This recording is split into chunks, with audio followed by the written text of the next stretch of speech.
Welcome to రాజనీతి.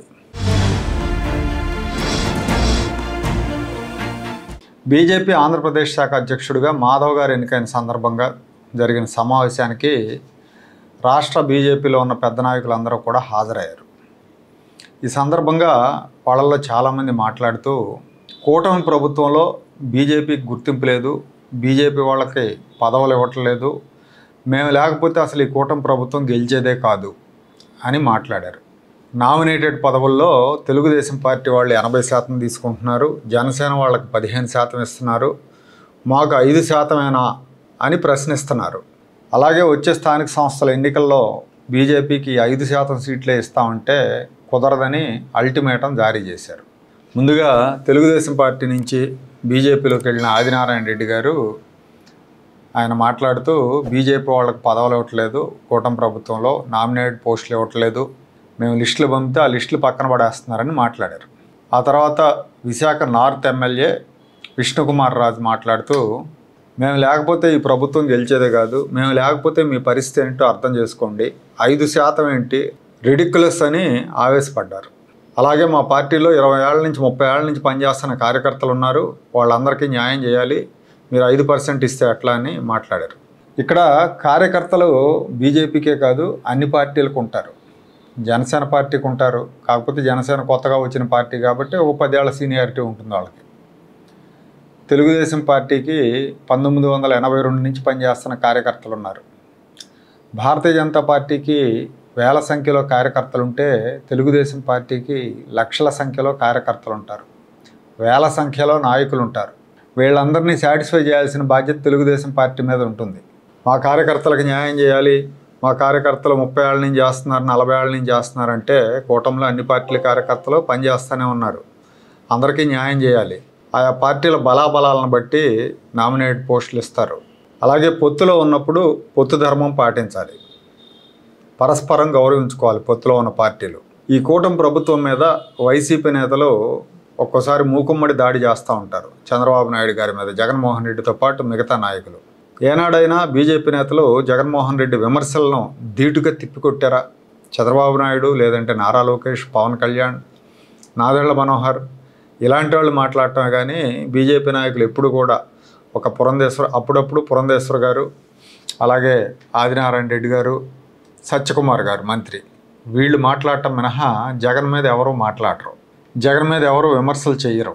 ప్రభుత్వం వీళ్ళది కూడా అంటున్నారు కదా, ఈ ప్రభుత్వంలో మా భాగస్వామ్యం ఉంది, మాకు ఎక్కువ న్యాయం చేయాలి, మాకు ఎక్కువ పదవులు ఇవ్వాలని అడుగుతున్నారు. అడుగుతున్నప్పుడు అదే స్థాయిలో ప్రతిపక్షం దాడి చేస్తున్నప్పుడు ఎదుర్కోవాలి కదా. జగన్ కారు కింద పడి ఒక మనిషి చనిపోతే ఎవరు మాట్లాడారు? జగన్ తెనాలి, సత్తెనపల్లి, పొదిలి పర్యటనలో అరాచకం చేస్తే దాని మీద బీజేపీ నాయకులు నోరు మెదిపారా? కూటమిలో భాగం కదా, మరి ఎందుకు జగన్ను విమర్శించరు? చంద్రబాబు నాయుడిని పొగడరు. అదే చంద్రబాబు నాయుడు, పవన్ కళ్యాణ్ అవకాశం వచ్చిన ప్రతిసారి కేంద్రాన్ని పొగుడుతారు, ప్రధానమంత్రి నరేంద్ర మోడీని ఆకాశానికి ఎత్తుతారు. మోడీ సమర్థ నాయకత్వంలో దేశం ముందుకు దూసుకుపోతుందని చెప్తారు. అలాగే ఆంధ్రప్రదేశ్కి చేస్తున్న సాయం గురించి కూడా కృతజ్ఞతలు తెలియజేస్తూ ఉంటారు. మోడీ ఏపీకి ఎంత చేశాడు అంత చేశాడంటూ చంద్రబాబు నాయుడు ఒక్కోసారి పొగుడుతుంటే అది మరి అతిగా కూడా అనిపిస్తూ ఉంటుంది. తెలుగుదేశం పార్టీ సభల్లో కూడా కేంద్రాన్ని పొగుడుతున్నారు. మహానాడు లాంటివి కానీ, లేదంటే ఇతరత్ర కార్యక్రమాలు తెలుగుదేశం పార్టీకి నిర్వహించే కార్యక్రమాల్లో కూడా క్రమం తప్పకుండా కేంద్రాన్ని, మోడీని పొగడాల్సిందే. అది పొత్తు ధర్మం, పొగుడుతున్నారు. కానీ వీళ్ళ సభల్లో చంద్రబాబు ప్రస్తావన ఉండదు. పైగా మాకు అన్ని సీట్లు కావాలి, ఇన్ని సీట్లు కావాలి, మమ్మల్ని తొక్కేస్తున్నారు అన్నట్టు మాట్లాడతారు. ఇక్కడ కేంద్రం నుంచి సాయం అందుతుంది, ఆ విషయంలో నో డౌట్. కేంద్రం నుంచి విరివిగా సాయం అందుతుంది. అంత మాత్రానే మేము లేకపోతే ఏమవుతుందో ఆలోచించుకోండి అంటాం బ్లాక్మెయిల్ తరహా రాజకీయాలు అనాలి. రాష్ట్రంలో బలం లేని వాళ్ళు కేంద్రంలో బలుపు చూసుకొని వెర్రవేగటం అనాలి. మొన్నటి ఎన్నికల్లో తెలుగుదేశం పార్టీ 144 స్థానాల్లో పోటీ చేస్తే 135 స్థానాల్లో గెలిచింది. జనసేన 21కి 21 స్థానాల్లో గెలిచింది. వీళ్ళ స్ట్రైక్ రేట్ 100% జనసేనదే, తెలుగుదేశాన్ని 94%. బీజేపీ 10 స్థానాల్లో పోటీ చేస్తే 8 చోట్ల గెలిచింది, వీళ్ళ స్ట్రైక్ రేట్ 80%. ఇక ఎంపీ సీట్ల విషయానికి వస్తే తెలుగుదేశం 17 చోట్ల పోటీ చేసి 16 చోట్ల గెలిచింది, స్ట్రైక్ రేట్ 94%. జనసేన పార్టీ 2కు 2 గెలిచింది, ఇక్కడ కూడా 100%. కానీ భారతీయ జనతా పార్టీ పట్టుబట్టి 6 స్థానాల్లో పోటీ చేసి కేవలం 3 స్థానాల్లోనే గెలిచింది. 50% స్ట్రైక్ రేట్. యాక్చువల్గా వీళ్ళు 10 స్థానాలకు తగ్గకుండా మాట్లాడారు లోక్సభ స్థానాలు. చివరికి 6 స్థానాలకు వచ్చారు. 10 ఇచ్చుంటే 6, 7 ఎగిరిపోయేవి, జగన్మోహన్ రెడ్డి ఖాతాలో పడిపోయేవి. కారణం ఏంటంటే బీజేపీకి బలం లేదు. ఇంత వేవ్లో కూడా వాళ్ళు నెగ్గలేకపోయారు. 2019 ఎన్నికల ఫలితాలు తీసుకోండి. జగన్మోహన్ రెడ్డికి 50% ఓట్లు వస్తే తెలుగుదేశం పార్టీకి 39% ఓట్లు వచ్చినాయి. విడివిడిగా పోటీ చేశారు. ఆ రోజు కూటమి లేదు. జనసేన పార్టీకి 6.2% ఓట్లు వచ్చినాయి.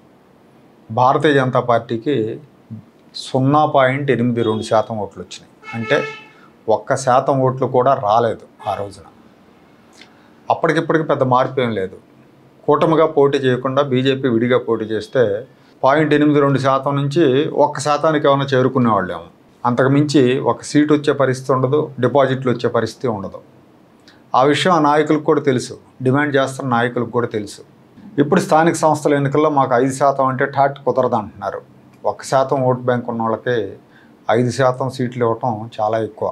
కానీ వీళ్ళు మాత్రం మాకు ఇంతమంది నాయకులు ఉన్నారు, అంతమంది నాయకులు ఉన్నారు, మాకు అన్ని పదవులు ఇవ్వాలి, ఇన్ని పదవులు ఇవ్వాలని డిమాండ్లు చేస్తూ ఉంటారు.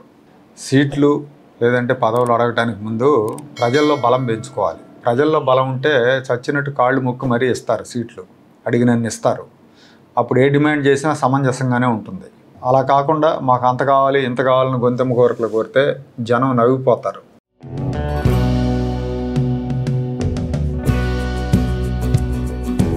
Like, share and subscribe to Rajaniti channel.